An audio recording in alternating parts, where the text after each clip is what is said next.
ಅವಶ್ಯಕತೆ ಸರ್ಕಾರಕ್ಕೆ ಏನಿದೆ? ಏನು ಬ್ಲ್ಯಾಕ್ ಮೈಲ್ ಮಾಡಿದಾರಾ? ಏನು ಮಾಡಿದ್ದಾರೆ?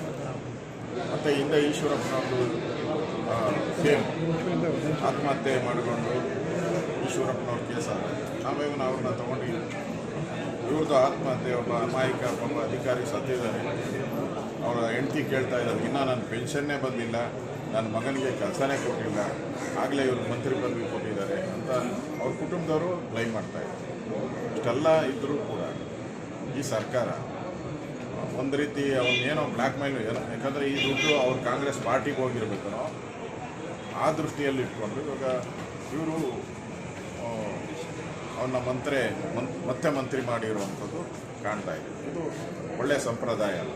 BJPಗೂ ಅದೇ, ಕಾಂಗ್ರೆಸ್ಗೂ ಅದೇ ಆಗಬೇಕು. ನಮ್ಮದು ಈಗ ವಿಧಾನಸಭೆ ಅಧಿವೇಶನದಲ್ಲಿ ನಾವು ಯಾವುದೇ ಕಾರಣಕ್ಕೂ ಅಧಿವೇಶನ ನಡೀತಾ ಬಿಡಲ್ಲ. ಅವರ ರಾಜೀನಾಮೆ ಕೊಡುವಂಥ ಹೋರಾಟ ಮುಂದುವರಿಯುತ್ತೆ.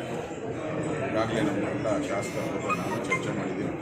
ವಿಧಾನ ಪರಿಷತ್ನಲ್ಲೂ ಕೂಡ ಇದೇ ಚರ್ಚೆಯನ್ನು ತಗೊಬೇಕು ಅಂತ ವಿಧಾನ ಪರಿಷತ್ ಛಲವಾದಿ ನಾರಾಯಣಸ್ವಾಮಿ ಅವರಿಗೆ ಫೋನ್ ಮಾಡಿದ್ರು, ಅವ್ರಿಗೂ ಹೇಳಿದ್ದೀನಿ ಇದೇ ವಿಚಾರ. ಎರಡೂ ಸದನದಲ್ಲೂ ನಾಗೇಂದ್ರ ತಗೊಂಡಿರೋದ್ರ ಬಗ್ಗೆ ಅವ್ರನ್ನ ಮತ್ತೆ ಮಂತ್ರಿ ಮಾಡಿರೋದ್ರ ಹೋರಾಟ ಮುಂದುವರಿಯುತ್ತೆ.